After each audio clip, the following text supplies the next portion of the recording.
देखो अगला जो टॉपिक है वो है डाइलेक्ट्रिक कांस्टेंट। क्या नाम है टॉपिक का? Dielectric constant. इसको हम कैपिटल के या फिर अपसाइलन आर के सिंबल से रिप्रेजेंट करते हैं। मान लो कि कोई भी दो इलेक्ट्रिक चार्ज हैं और दोनों को हमने एक दूसरे से आर डिस्टेंस पे रखा हुआ है। ये कोई दो इलेक्ट्रिक चार्ज है ना। इन दोनों चार्जेस को हमने एक दूसरे से कितना डिस्टेंस पे रखा हुआ है? आर डिस्टेंस पे रखा हुआ है। ठीक है। इन दोनों चार्जेस के बीच में जो इलेक्ट्रोस्टैटिक फोर्स लगेगा उसका फॉर्मूला होता है F equals to 1/4 pi epsilon naught Q1 Q2 upon R square. ये फॉर्मूला कब यूज करना है? जब चार्जेस को आपने एयर या वैक्यूम में रखा हुआ है। लेकिन सपोज करो आपने सेम चार्जेस को किसी मीडियम के अंदर रख दिया, तो जैसे इन चार्जेस को मीडियम में रखा जाएगा तो मीडियम में जो फोर्स लगेगा उसका फॉर्मूला होगा 1/4 pi epsilon Q1 Q2 upon R square. क्या चीज चेंज होगी यहाँ पे? अपसाइलन नोट की जगह अपसाइलन आ जाएगा। क्यों? क्योंकि मीडियम चेंज कर दिया और अलग अलग मीडियम के लिए जो इलेक्ट्रिकल परमिटिविटी है यानी अपसाइलन की वैल्यू है वो अलग अलग होती है।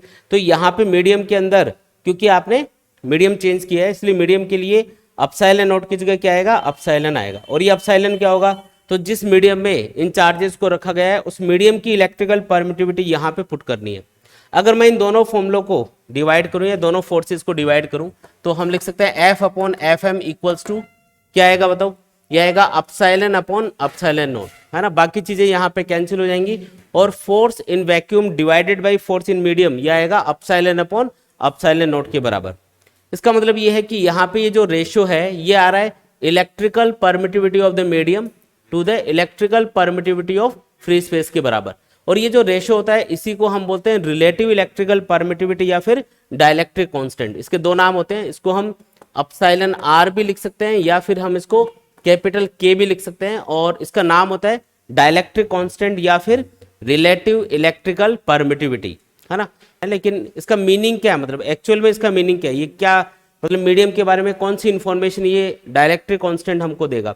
तो डाइलेक्ट्रिक कांस्टेंट देखो वो फिजिकल क्वांटिटी है जो आपको ये बताती है कि किसी भी मीडियम से जब इलेक्ट्रिक फील्ड पास होता है तो मीडियम उसको कितना रेसिस्ट करता है, कितना अपोज करता है।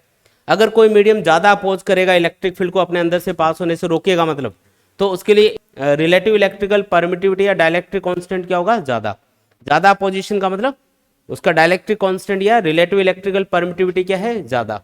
और अगर ज्यादा रोकेगा तो उस मीडियम में चार्जेस के बीच में लगने वाला फोर्स क्या रहेगा? कम रहेगा। कैसे? ये वाला जो फॉर्मूला है ना इसको आप ऐसे भी लिख सकते हो, force in medium equals to, ये इधर ले जाओ इसको इधर ले आओ, तो force in vacuum divided by epsilon R. ये जो अपसाइलन आर होता है या डाइलेक्ट्रिक कांस्टेंट होता है इसकी वैल्यू हमेशा एक से ज्यादा होती है क्योंकि अपसाइलन की जो मिनिमम वैल्यू है वो वैक्यूम के लिए होती है। अपसाइलन नोट ये आपको याद होगा ना, अपसाइलन नोट कितना होता है? 8.85 इंटू 10⁻⁻12 कूलाम स्क्वायर पर न्यूटन मीटर स्क्वायर।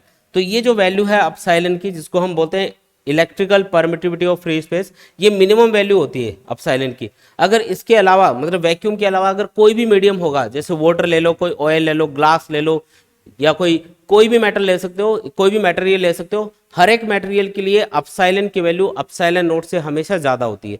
और अगर ज्यादा होगी तो आप बोल सकते हो कि अपसाइलन अगर अपसाइलन नोट से ज्यादा है तो ये रेशियो हमेशा ग्रेटर देन 1 आएगा। यानी कि जो डाइलेक्ट्रिक कांस्टेंट है उसकी वैल्यू हमेशा ग्रेटर देन 1 होती है। 1 भी हो सकती है इसकी वैल्यू। 1 किसके लिए होगी? एयर या वैक्यूम के लिए, क्योंकि एयर या वैक्यूम के लिए अपसाइलन की जगह क्या पुट करोगे? Epsilon nought. तो epsilon nought upon epsilon nought क्या आ जाएगा? 1। तो एयर या वैक्यूम के लिए तो डाइलेक्ट्रिक कांस्टेंट या रिलेटिव इलेक्ट्रिकल परमिटिविटी की वैल्यू 1 है। बाकी और जितने भी मीडियम होंगे सबके लिए 1 से ज्यादा होगी वैल्यू। अच्छा, मैक्सिमम कितनी हो सकती है? तो जो मेटल्स होती है उनके लिए इसकी वैल्यू मैक्सिमम होती है और उसके लिए वैल्यू होती है इनफाइनाइट। कितनी होती है? इनफाइनाइट। तो याद रखना है कि मेटल्स के लिए जो डाइलेक्ट्रिक कांस्टेंट है वो होगा इनफाइनाइट। मैं अलग से लिख देता हूं, देखो फॉर एयर, एयर के लिए तो क्या है? अपसाइलन आर की वैल्यू 1 है। वाटर के लिए कितनी है? वाटर के लिए भी याद रखना है, फॉर वाटर अपसाइलन आर होता है 80 या 81। कई बुक्स में 80 लिखा हुआ मिलेगा, कई में 81, आप 80 याद रख सकते हो। और फॉर मेटल्स, अब मेटल्स में सारी मेटल्स आ गई, गोल्ड, सिल्वर, एल्यूमिनियम, कॉपर, कोई भी मेटल ले लो, हर एक मेटल के लिए डाइलेक्ट्रिक कांस्टेंट कितना होगा? इनफाइनाइट होगा। तो अगर आप फोर्स इन मीडियम कैलकुलेट करोगे तो ये हमेशा क्या आएगा? Force in vacuum divided by epsilon R के बराबर होगा और अपसाइलन आर की वैल्यू 1 से ज्यादा है। इसका मतलब force in medium is always less than force in vacuum.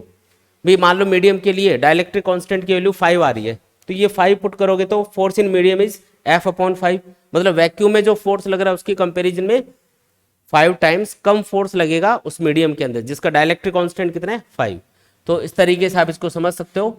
Maximum force जो चार्जेस के बीच में लगता है, अगर आपको पूछ लिया जाए कि दो चार्जेस के बीच में मैक्सिमम फोर्स कब लगेगा, जब उनको कौन से मीडियम में रखा जाए, कौन से मीडियम में रखा जाए, उनको वैक्यूम में रखा जाए। अगर उनको फ्री स्पेस या वैक्यूम में रखोगे तो उनके बीच में मैक्सिमम फोर्स लगेगा, लेकिन अगर आप उनको किसी मीडियम में रखोगे तो फोर्स की वैल्यू हमेशा लेस देन वैक्यूम आएगी, यानी वैक्यूम में जो फोर्स था उससे कम ही आएगी। और ये वाली जो वैल्यूज है ये आपको स्पेशली याद रखनी है, ये आप नोट भी कर लो कि एप्सिलॉन आर की वैल्यू एयर के लिए कितनी होती है, 1 होती है, वाटर के लिए 80 होती है, और मेटल्स के लिए क्या होती है, इनफाइनाइट। और रेंज अगर पूछे कि जो डाइलेक्ट्रिक कांस्टेंट या रिलेटिव इलेक्ट्रिकल परमिटिविटी है इसकी रेंज क्या है, तो रेंज होगी 1 से लेके इनफाइनाइट। और वैसे पूछे कि भी ये क्या चीज़ है, तो डाइलेक्ट्रिक कांस्टेंट वो फिजिकल क्वांटिटी है जिससे हमको मीडियम के बारे में इंफॉर्मेशन मिलती है कि वो मीडियम इलेक्ट्रिक फील्ड का अपने अंदर से पास होने का कितना अपोजिशन करेगा। इलेक्ट्रिक फील्ड जब उसकी अंदर से पास होगा, जैसे वाटर है तो वाटर के अंदर से जब इलेक्ट्रिक फील्ड पास होता है तो उसको कितना अपोज करता है, कितना रोकने की कोशिश करेगा। एक तरह से ये रेजिस्टेंस है इलेक्ट्रिक फील्ड के लिए, कि मीडियम का रेजिस्टेंस हो गया इलेक्ट्रिक फील्ड के लिए।